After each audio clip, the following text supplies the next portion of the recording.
Hello everyone, welcome to the online classes. Chapter 8 Body Movements, Science NCERT book CBSE. Our today's topic will be human skeleton. More about human skeleton. In this module, you will learn about human skeleton. You often feel something hard when you touch your arm, your leg, and even your head.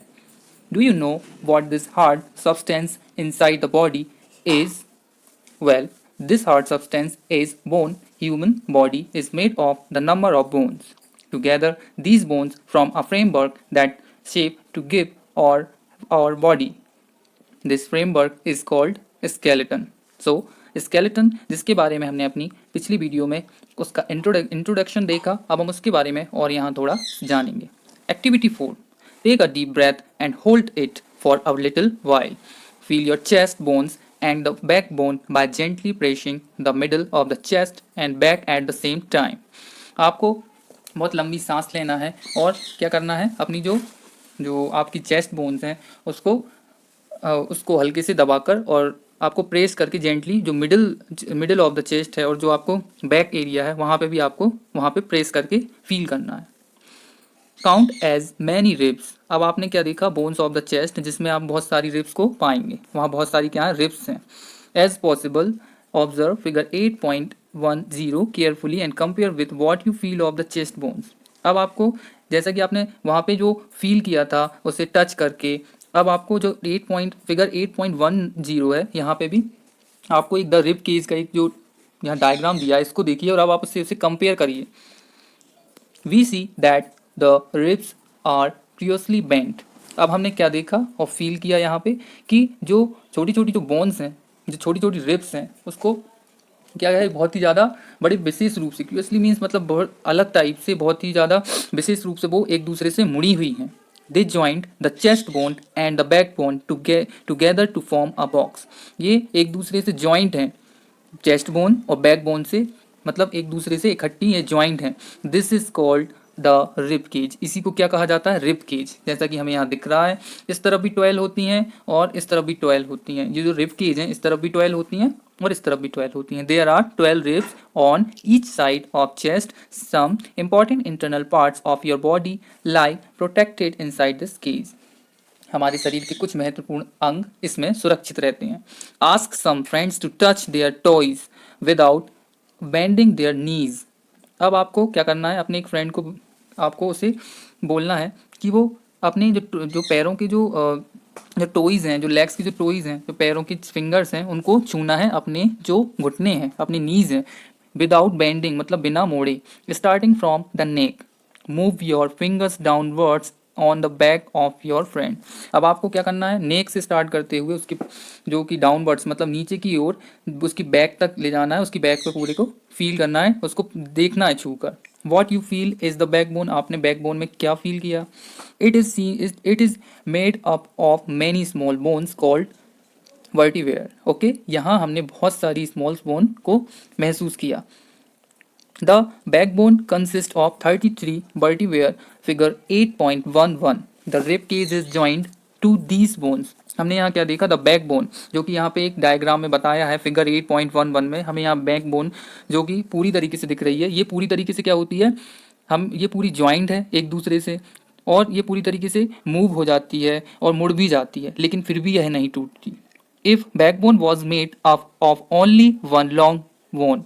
अगर जो हमारी backbone है वो छोटी छोटी इन हड्डियों से होकर नहीं बनती या फिर इन बोन्स से मिलकर नहीं बनती, तो क्या होता, will your friend be able to bend. और क्या आपका जो फ्रेंड है जिसे आपने झुकने को कहा था, पैरों की फिंगर्स को छूने को कहा था, क्या वो झुक पाता. नहीं, ऑब्वियसली बिल्कुल नहीं, ऐसा हो ही नहीं सकता. Make your friend stand with both hands pressed to the ball and ask her the post the ball. अब आपकी फ्रेंड को आपको खड़ा करना है और उससे बोलना है कि भाई अपने दोनों हाथों से दीवार को प्रेस करे, धक्का दे. Do you notice two bones on the back are prominent where the shoulders are.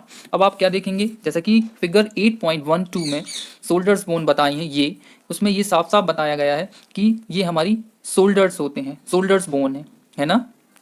और जब हम किसी बॉल को धक्का देंगे या किसी दीवार पे हम प्रेस करेंगे जम के, तो हमारी दो बोन्स पीछे की ओर ज़्यादा उभरेंगी मतलब दिखाई देंगी। They are called shoulder bones. इनको हम क्या बोलेंगे, ये हमारी क्या है, शोल्डर बोन्स, जो कि दो हैं, एक इस तरफ और एक इस तरफ। Observe figure 8.13 carefully. अब हमें 8.13 को यहाँ बड़े सावधानी पूर्वक ऑब्जर्व करना है। This structure is made of pelvic bones. और जो ये स्ट्रक्चर ये काय का है, पेल्विक बोन्स। अभी हमने रिब केज देखी, बैक बोन देखी और शोल्डर्स बोन देखी। अब हम किस पर आए हैं, pelvic bones. This is the they enclose the portion of your body below the stomach. ये जो यह बॉक्स के समान होती हैं, एकदम बॉक्स जैसी होती हैं। This seems to like the box. यह बॉक्स के समान एक ऐसी संरचना बनाती हैं जो कि आपके स्टमक जो नीचे का हिस्सा होता है उसको पूरा एनक्लोज मतलब पूरा ही पोर्शन ढक कर रखती हैं। This is the part you sit on. इसी के द्वारा आप, इसी के सहारे आप बैठ पाते हैं। The skull is made up of many bones joint together. Figure 8.14। It encloses and protects a very important part of the body, the brain. अब यहाँ पे एक स्कल बताया है, ये 2 स्कल्स हैं 8.14 में। यहाँ पे आपको एक साइड पोर्शन दिया है और एक फ्रंट का जो हिस्सा है ये बताया है, जिसमें आप अच्छे से समझ सकते हैं, जो कि हमारे स्केलेटन का बहुत ही ज़्यादा मेन पार्ट है। और इसी में हमारा ब्रेन, जो कि हमारा दिमाग है, वो सुरक्षित रहता है, जिससे हम बहुत सारे काम कर सकते हैं।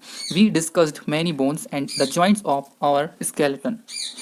हमने क्या डिस्कस किया कि हमारे अंदर बहुत सारी बोन्स हैं और हमारे स्केलेटन के अंदर वो बहुत तरीके से जुड़ी हुई हैं। There are some additional parts of the skeleton that are not as hard as the bones and which can be bent। अब यहाँ पे कुछ ऐसी भी बोन्स हैं जो कि इतनी हार्ड नहीं है, जैसे कि हमारे स्केलेटन में हमने पहले और भी बोन्स में देखी, वो उतनी ज़्यादा हार्ड नहीं है और ना ही वो उतनी ज़्यादा मुड़ सकती हैं। These are called cartilage. इनको हम क्या बोलेंगे, कार्टिलेज। ये हमारी कार्टिलेज कहलाती हैं। You feel your ear. अब आप अपने कानों को फील करिए। Do you find any hard bony parts that can be bent. Figure 8.15। जैसा कि फिगर 8.15 में बताया है, upper part of ear has cartilage. जो आपका अपर पार्ट है वो क्या है, कार्टिलेज। और जो फिगर 8.16 में द ईयर लोब बताया है वो आपका ईयर लोब है, जो कि बहुत ही ज़्यादा मुलायम होता है, ओके, सॉफ्ट होता है। There do not seem to be any bones here, isn't it. जो फिगर 8.15 में, क्या आपको ऐसा नहीं लगता कि यहाँ कोई एक बोन्स है, इजंट इट। ऑब्वियसली यहाँ पे कोई बोन्स है, क्योंकि यही हमारी कार्टिलेज होती है। Do you notice anything different between the ear lobe and the portions above it. Figure 8.16। अब आपको फिगर 8.16 में ऑब्जर्व करना है, ध्यान से देखना है। जो पोर्शन है ऊपर वाला, उससे बहुत ही ज़्यादा डिफरेंट है ये हमारा पार्ट, क्योंकि ये बहुत ज़्यादा सॉफ्ट है। As you press the between your fingers. अब आपको इसे प्रेस करना है अपनी ही फिंगर से। You do feel something in the upper parts of the ear that is not as soft as the ear lobe but not as hard as a bone, isn't it. अब आपने क्या देखा यहाँ पर, आपने अपर पार्ट्स को देखा ईयर के, जो कि हार्ड तो है पर उतना नहीं है जो कि अदर बोन्स हैं, और जो आपका नीचे वाला हिस्सा है वो सॉफ्ट है, ओके। This is cartilage. ये क्या है, हमारे कार्टिलेज है। Cartilage is also found in the joints of the body. और जो कार्टिलेज है वो कहाँ भी पाया जाता है, हमारी बॉडी के जॉइंट्स में। We have seen that our skeleton is made up of many bones. अब हमने यहाँ क्या देखा अपने इस वीडियो में, कि हमारा जो स्केलेटन है वो स्केलेटन तो है, एक मानव कंकाल तो है, लेकिन वो बहुत सारी छोटी छोटी बोन्स जो कि अलग अलग तरीके की होती हैं या हिस्सों में बटी हुई हैं, उनसे मिलकर ये पूरा स्ट्रक्चर बनता है। इसमें एक स्केलेटन का पूरा हिस्सा तब बन पाता है जब हम अपनी बहुत सारी चीज़ों को वहाँ जोड़ देते हैं, जैसे कि हमारी जो रिब केज है, हमारी बैक बोन है, हमारे शोल्डर्स हैं, हमारा स्कल है जो कि हमारा सर का एक हिस्सा होता है, हमारे हैंड्स, हमारे लेग, ओके। तो ये सारी चीज़ें मिलकर हमारा ये स्केलेटन बनता है। We have seen that our skeleton is made up of many bones, joints and cartilage. You could feel bend and move many of them. जिसे आपने कई बार फील किया है, हमने इस एक्टिविटी में भी देखा है। Draw a neat figure of the skeleton in your notebook. अब आपको अपनी जो नोटबुक है साइंस की, उसमें एक बहुत सुंदर या बहुत साफ या बहुत क्लियर एक फिगर यानी कि डायग्राम बनाना है, किसका, स्केलेटन का, जिससे आप उसके सारे हिस्सों और जितने भी पार्ट्स हैं उनको तरीके से समझ सकें।